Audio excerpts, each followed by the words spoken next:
Welcome to the deep dive. Today, we're plunging into a world that is both stunningly beautiful and, well, terrifyingly dangerous: cave diving. We've got a stack of sources here that pull back the curtain on the hidden perils of exploring these underwater labyrinths. What kind of material are we working with for this deep dive? We're looking at articles and research that zero in on the risks, diving deep into statistics, the science of the environment itself, the psychology involved, and some really quite tragic real-world accounts. The mission really is to understand the layers of danger that make this pursuit so hazardous. Okay, so our goal is to really unpack what makes cave diving unique, explore the many ways things can go wrong according to these sources, and understand what the true stakes are when you enter that environment. Ready to jump in? Let's do it. Okay, let's start right at the top. How is cave diving fundamentally different from regular open water scuba diving? Because that difference seems to be the instant risk multiplier, right? Right. What's absolutely critical here, and what sets cave diving apart, is what's called the overhead environment. Overhead environment. Okay. Yeah, in open water, if something goes wrong, you can just head straight up to the surface. Instant access to air, to light. Mm-hmm. But in a cave, you're under a solid ceiling, no natural light, no direct way up. You are effectively trapped. Hmm. Well, not trapped, but constrained, until you find your way back out along your entry path.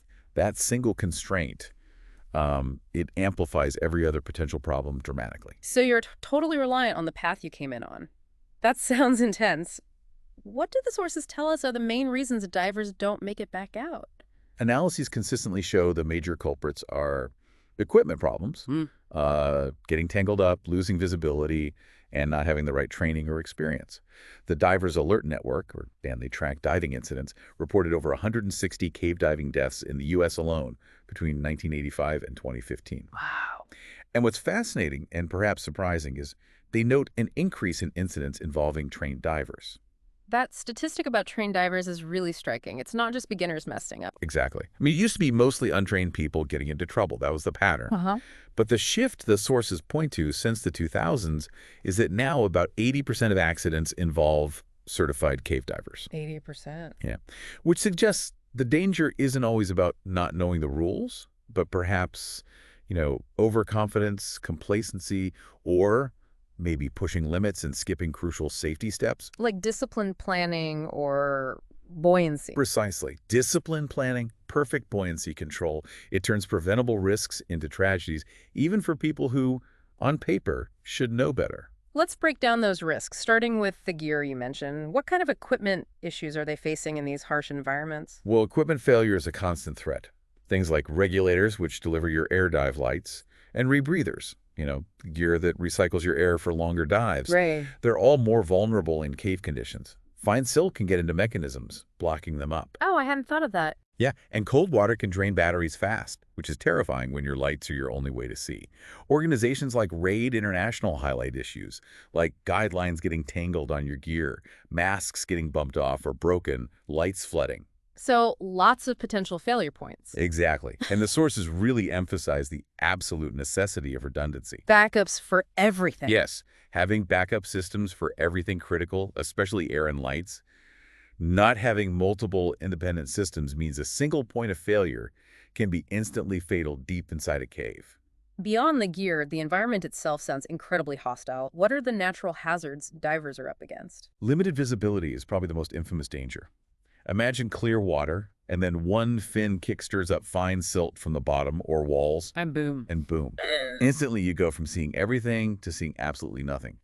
Divers become totally reliant on their lights and that guideline they ran in. Okay. You also have to deal with strong currents sometimes, sudden unpredictable changes in water level, and then there's the cold. You mentioned cold earlier. Yeah, waters in places like Orda Cave in Russia are a brutal 4 degrees C, or 40 degrees Fahrenheit. Wow. That kind of cold isn't just uncomfortable, it brings the real risk of hypothermia and rapidly drains your energy, making everything else harder. And the caves aren't exactly smooth, well-lit tunnels, are they? Yeah. What about the shape of the cave itself, the geology? No, definitely not. The geology is wild and unpredictable. You can encounter incredibly narrow passages you have to squeeze through. They call them restrictions. Suquezes, right. Yeah. Plus unstable ceilings and the constant potential for rockfalls. Sites like Eagle's Nest in Florida, which plunges down 300 feet with complex routes. The Mount Everest of cave diving, they call it. That's the one. It's seen over a dozen deaths, often because divers underestimate these environmental and geological challenges. And like we said, natural flooding events can happen, trapping divers inside. It sounds like finding your way back is the single most critical thing. What happens when navigation goes wrong? Navigation errors are right up there as one of the deadliest risks. With no natural light and complex maze-like structures, sticking to a permanent guideline and knowing exactly where you are on it is non-negotiable. Absolutely vital. Losing the line, or worse, getting tangled up in formations or old, discarded equipment left by previous divers, that can quickly lead to panic. The Cave Diving Group, another key organization, has pointed out that even experienced divers can get complacent with line management, and that's a major hazard. If you lose that line, you're essentially blind and disoriented in total darkness. And then there's the physical reality of getting stuck. Entrapment. Oh, that's a terrifying thought. Yeah. Becoming physically wedged in a narrow opening. Yeah. This is an especially real possibility in unexplored or poorly mapped sections where divers might be pushing the boundaries, looking for new passages.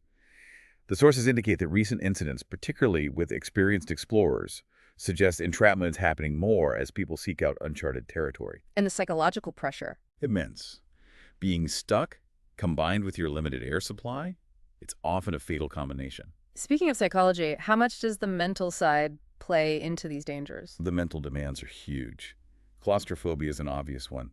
You're in a tight, dark space with no easy exit. Right. There's intense isolation, even with a buddy, and the constant low-level awareness of how much danger you're in. All of this can trigger panic, which is a leading cause of death in cave diving incidents. Renowned cave diver Jill Heinerth stresses that controlling fear through rigorous training and preparation is absolutely vital. But even highly trained divers can be overwhelmed by stress during emergencies, like equipment failure or getting separated from their buddy. It can happen to anyone. And training deficiencies were mentioned as a key cause earlier, related to that trained diver stat. What does the source material really emphasize about training? Well, while modern training programs from agencies like PADI, TDI, and RAID are incredibly thorough, often requiring things like 50 previous open water dives and specific rescue qualifications before you even start cave training. So it's demanding. Very demanding.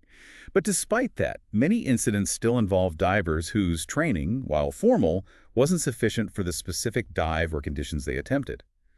As we discussed, the shift to trained divers having accidents highlights that it's not just about getting the certification. It's about applying it consistently. Exactly. Consistent application of those skills, especially things like perfect buoyancy control, precise navigation, and executing emergency protocols flawlessly, even when you're feeling confident or stressed.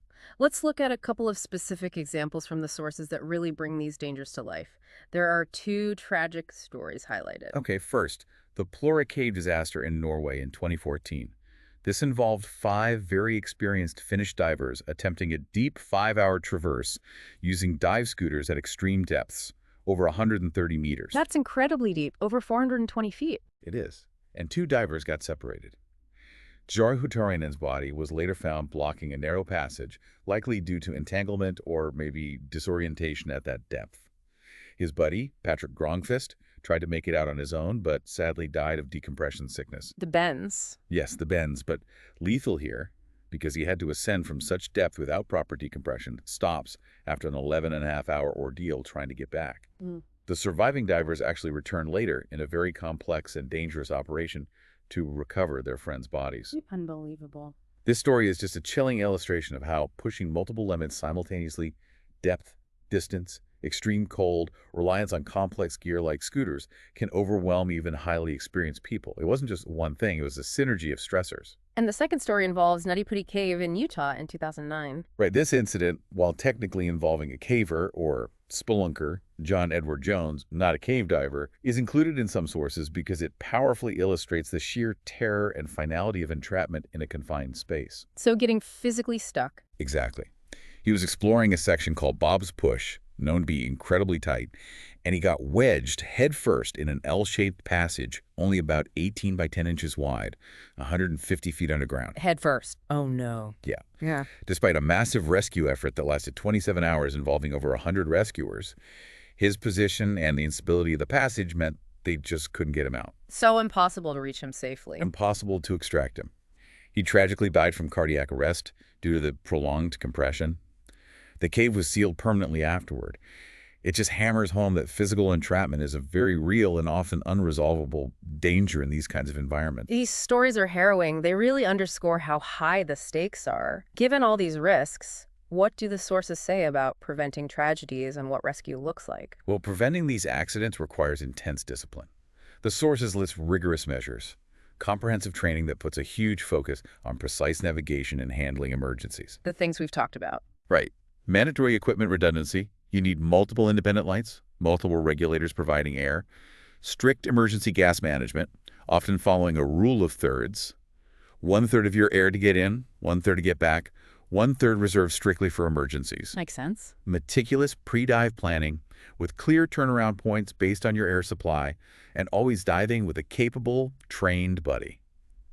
Some newer technologies like using remotely operated vehicles, ROVs. Underwater robots. Basically, yeah. Yeah. Using them for initial mapping can help reduce human exposure to the highest risks in unexplored sections. But even with prevention, when something goes wrong, rescue sounds incredibly difficult. It really is. Emergency response is massively complicated. Just getting to the site can take time.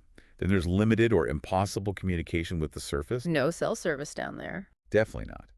And you need highly specialized rescue teams with unique gear and cave diving training themselves. It makes everything incredibly challenging and time-consuming. Organizations like the Cave Diving Group recommend having essential medical gear like AEDs, defibrillators, and oxygen kits right at known cave sites. And while technological improvements like better sonar for mapping or even real-time monitoring are being developed, the sources note their widespread adoption is still inconsistent. It's often a manual, difficult, and dangerous process, even for the rescuers. It sounds like just getting help there is a monumental task. Finally, the sources also touch on the environmental impact and some ethical considerations. Yes, that's another layer. Cave diving can impact incredibly fragile and unique ecosystems. Stirring up silt, like we mentioned for visibility, can also harm cave-dwelling creatures, many of which are unique to that specific cave. Right. These are delicate environments. Exactly. Human presence itself can disturb sensitive environments. So the sources emphasize ethical practices like minimizing contact with cave walls, avoiding touching formations that took thousands of years to grow, and having the discipline not to push into uncharted areas if you're not specifically equipped and trained for true exploration. It adds a layer of responsibility, balancing that drive to explore with the need to protect these hidden, vulnerable places. We've really taken a deep dive into the dangers. The constant threat of gear failure, the battle against a dark and unforgiving environment, the very real possibility of getting lost or physically stuck, the immense mental challenge, and the absolute critical need for rigorous training that actually gets applied. Stories like the Plura Cave disaster and the entrapment in Nutty Putty Cave serve as incredibly powerful, tragic reminders of just how high the stakes are when you enter these places. Absolutely. Yeah. As the sources repeatedly emphasize, despite all the advancements in gear and training, cave diving remains one of the most hazardous sports on the planet. There's just no way around that. Prioritizing education, maintaining gear impeccably, ensuring you have redundant systems for everything critical, and having solid emergency preparedness aren't just suggestions, they are literally life-saving disciplines. By truly understanding and deeply respecting the incredible but profoundly unforgiving underwater cave environment, divers give themselves the best possible chance of not becoming another statistic. That's the goal. So what does all of this mean? When you consider the extreme risks alongside that powerful human drive to explore the unknown, how do we really think about the balance between pushing the limits of human capability and ensuring fundamental safety in such profoundly dangerous places? Something to ponder.